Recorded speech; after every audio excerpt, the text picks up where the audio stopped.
Okay, good evening. I'm not muted. Okay, good. Last week, y'all, let me tell y'all last week, I was like muted and I was just talking. I was going in. Nobody can hear me on Facebook. So, but this is a different week. Y'all can hear me this time, I pray. As you come in, especially on Facebook, Instagram, I can see who comes in. Hey, Instagram. But on Facebook, make sure you please say hey in the comments so I know who's here because StreamYard does not show me who's here. And I want to make sure I shout you out. And welcome to another week. I'm not gonna be with you all long tonight because I am starving. I have been coaching all day and I have the best chicken in the oven like ever. So we're not gonna be here long tonight. But just to give you a quick recap, if you've been here for every week of this series, we've been talking about 7 major distractions. We've taken it from the book of Nehemiah. I see the Facebook numbers going up. I really want y'all to say hey so I can shout you out and I know who's in the room.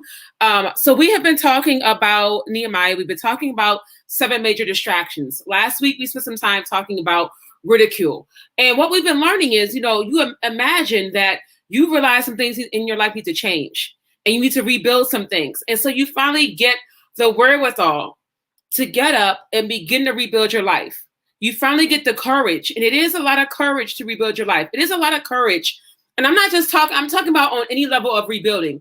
It's a lot of courage because you're kind of stepping into the unknown.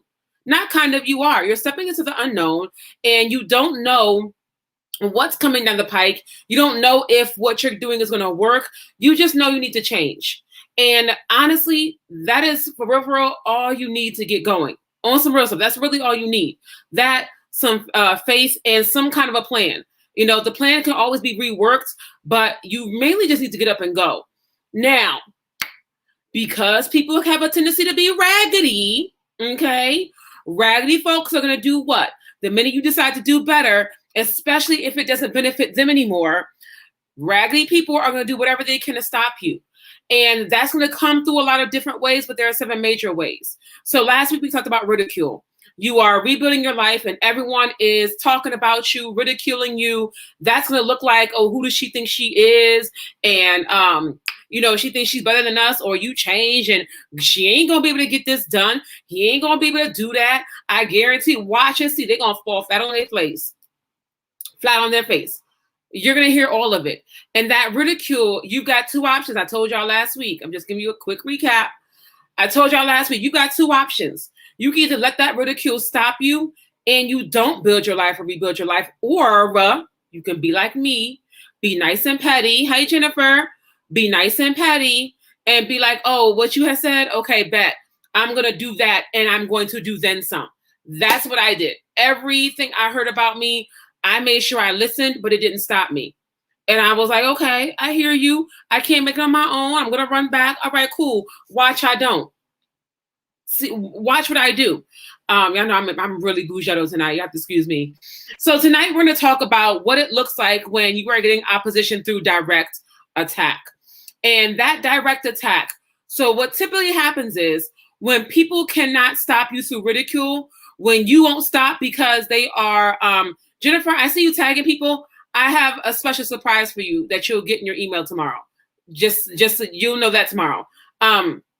So when they can't ridicule you, when that doesn't stop you, what will end up happening is they will say, okay, how do we directly attack him or her? So you already know I'm not going to read the entire scripture to you. You can go off and read that on yourself. If you want to read that yourself, it is going to be in Nehemiah 4.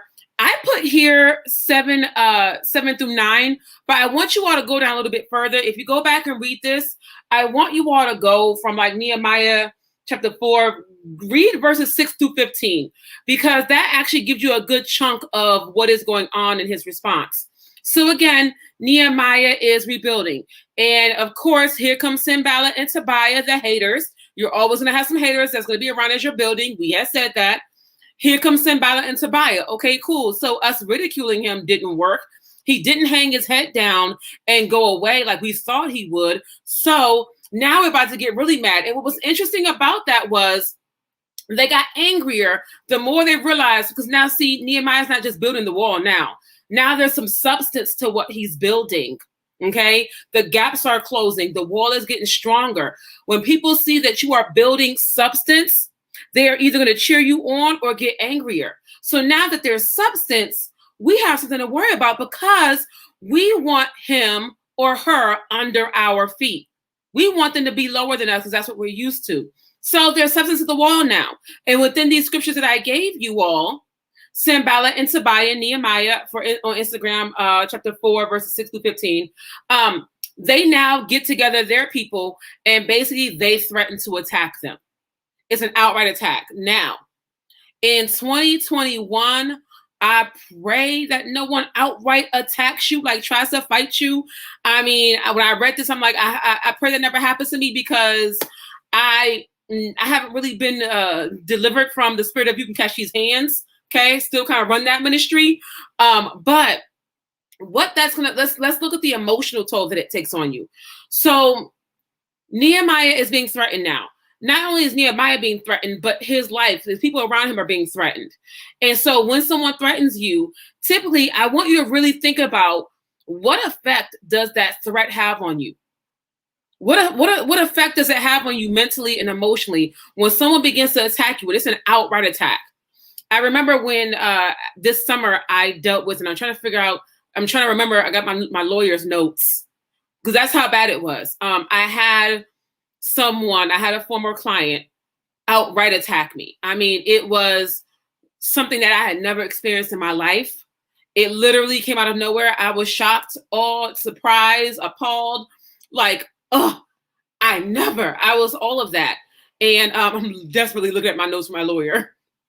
And it got so bad that we ended up having to do cease and desist. We ended up having to get lawyers involved. We ended up having to get ready to file for online harassment. I'd never seen anything like this before in my life. And when I was under the impression that we were good. So there was this outright attack and there was this outright dragging of me through different groups and whatnot. And I'd never experienced that. So I had a couple, and I can remember how I felt. First I got angry, and then I felt just violated and like, this isn't fair. And why did this happen to me? I really do my best to do right by other people. Or why is this happening to me? All I'm literally trying to do is walk in my purpose and do what God will have me to do. So when you go through that kind of a direct attack, typically it's the emotional aspect of it that stops you. It is the, I don't deserve this. It's the, I'm going to throw my hands up in the air because why am I working so hard for it to be like this? It is the, why is everyone coming at me when that's not the energy I put out? It is the feeling of, are people going to believe this person? Is this really going to go bad? That is a lot. And if you're not careful, those emotions begin to get in the way of everything you are building. Those emotions get in the way of everything you are reaching for. And you stop working because you're too busy worrying about these attacks. That is what that is planned. That's the whole plan. That's the whole reason why you go through direct attacks in an effort to keep you in this state of, I'm too paralyzed with fear or worry. And I don't know what's going to happen next. So I'm not going to focus on my work. I'm not going to focus on my life. I'm not going to focus on getting better because I'm putting all of my energy into what they're doing. What are they doing? What are they saying about me? How are they going to come at me? What are they going to do next? And I want you all to understand that it is it's very normal to feel that way. I don't want you to think, oh, because I'm feeling that way, I'm a punk. You're not. It's normal to feel that way when someone is attacking everything that you're trying to work for. But what's not normal is letting it stop you. You are going to wake up years from now, right? Oh, somebody on Instagram going in. Somebody on Instagram said, no weapon formed against you shall prosper. People remember that. And I want to point out, what do we always say? The weapon's going to form. Like, it's going to form. But I said one time, I heard Sir Jakes Roberts say, you got to go from I hope it don't to I wish a weapon would. And that's pretty much what Nehemiah did. So I'm telling you that all of these things, to feel this way is normal, but what's not normal is to let it stop you. Because you are the only one that's going to wake up down the line years later full of regrets and wondering and thinking why. So what did Nehemiah do? Nehemiah laid the perfect example for us in the book of Nehemiah. Nehemiah, his first response is always prayer. Y'all, let me just tell you, that is something you have to habitually start doing. Funny story. If you're not on Facebook, okay, Instagram, you're gonna love this story. I promise you. So my first response is prayer. I've gotten to that point now, and this week I was logging into work. You all know I have a corporate contract now, and I was logging into work with these clients and whatnot. We were on the phone with higher ups and whatnot, and the meeting hadn't started yet. So I started praying because I didn't get my morning prayer in. There were some things going on at my daughter's school. So I started praying. And I mean, I'm going in. I'm praying. I'm going in. I'm going hard. I'm binding. I'm loosing. I'm like, in the name of Jesus, like I'm going in. I thought my line was muted until I looked. I ever feel like somebody looking at y'all, right? And so you look and you're like, okay, is people looking at me? People were staring at me. My line was not muted. So these folks heard me praying. Like I'm praying. And all I could do was they look at me, I'm looking at them, they look at me, I look at them. And that's just my first response to everything. And thankfully, a lot of people were like, we understand, you thought you were muted. A few people were like, can you pray for one person's like, can you pray for my daughter? Another person's like, can you pray for my wife? So that has to be your first response to everything. Because when you go into prayer, you're pushing fear, worry, anxiety, all those negative emotions out of the way, all those little things that can stop you. When you go into prayer, you're immediately serving notice that those things cannot overtake you. Full stop, hard pass on those things. Okay, that's why your first response has to be prayer immediately. Secondly, what I love about this whole thing is Nehemiah did not. I have my windows open, so I hope if you hear me, forgive me. But what I love about this is if you read those scriptures I gave you in Nehemiah still didn't acknowledge Sanballat and Tobiah or the people that wanted to fight him. He didn't acknowledge them at all. He knew what they were doing, but he didn't go and say, okay, so let's get it. Let's fight. Let's go at it. I mean, what you want to do? He didn't do any of that. All he really did was he prayed and then he doubled down on his work. Okay. So first response that we have to get out of doing. And this is so, if you know me, if you know Shamar Latanya, if you know me for years, what I'm about to say is going to shock you. I said it last week when my spiritual mother, Shabika Dean, said it years ago. The clap back isn't always necessary. Sometimes the clap back will make things worse. It is not conducive or productive to go against somebody just because they're coming at you. That isn't always the best way to handle it. Sometimes the best thing to do is to stay focused and to keep your integrity and to continue building. Because a lot of times what happens is, especially I've learned for myself, because my spirit, my personality is when I'm engaging in a fight or when I feel like I have to defend myself, I'm going to be completely unreasonable. I'm going to be incredibly aggressive. And if you try to take me 5 miles, I'm going to take you 10 miles. That's who I am. But unfortunately, even though there have been times where I was in the right, because I went so hard, that kind of came off as way more aggressive than what I wanted. So instead of me, I ended up being the aggressor when that's not the original, that's not how it started. So you've got to learn how to control your emotions and understand that sometimes a clapback just isn't necessary. You do not have to go back and forth on social media like you do. You do not have to go back and forth verbally. First of all, that's tiring. We are getting old. I don't know who's watching this, but if you're around my age, I'm going to tell you like this is we are getting old. Okay. My left knee is not good. And I just do not have the time anymore. I'm going to carry it up. I'm gonna just call the po-po. You gotta go. Like, I just can't do this anymore. We're too grown out here for that. Don't confuse that with there are times where you will have to stand up for yourself. But a lot of times it really is just sticking with your work. And that's what Nehemiah did. And what I love about it is he was strategic. He knew they were planning on attacking them. So Nehemiah prayed and he set guards, but the work didn't stop, baby. The work did not stop. The work does not need to stop, period. Just because people are coming at you and they're attacking you, and it's a direct attack and they are going in, it is malicious and it is tiring. The work does not end. You be observant.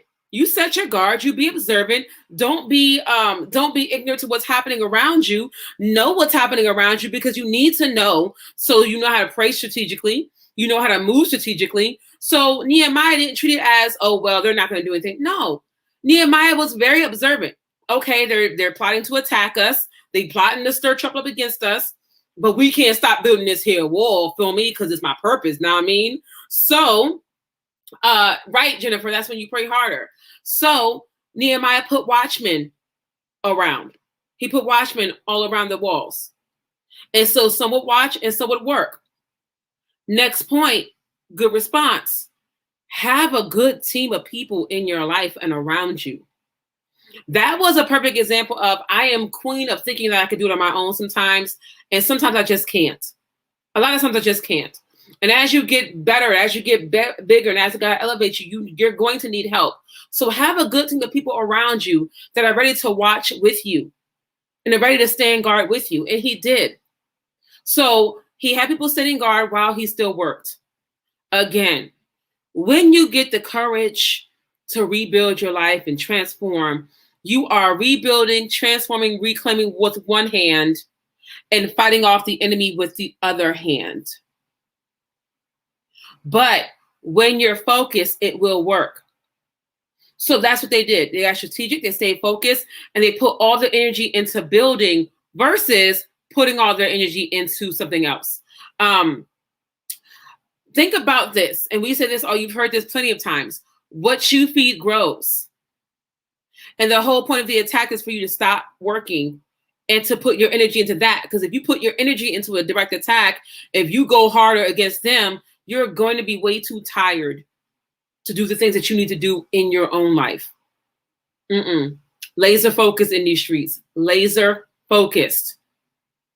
I have learned that when I went through my situation this summer, I mean, and this woman like dragged me, went to different people, went to different coaches, went to different groups. Look at my notes from my lawyer. Okay, I'm still within my boundaries. And I hadn't been dragged like that I just hadn't been dragged like that. Not for us. I have been, but let me just tell you, I have given good reason for some of those people to drag me because of my attitude. Okay.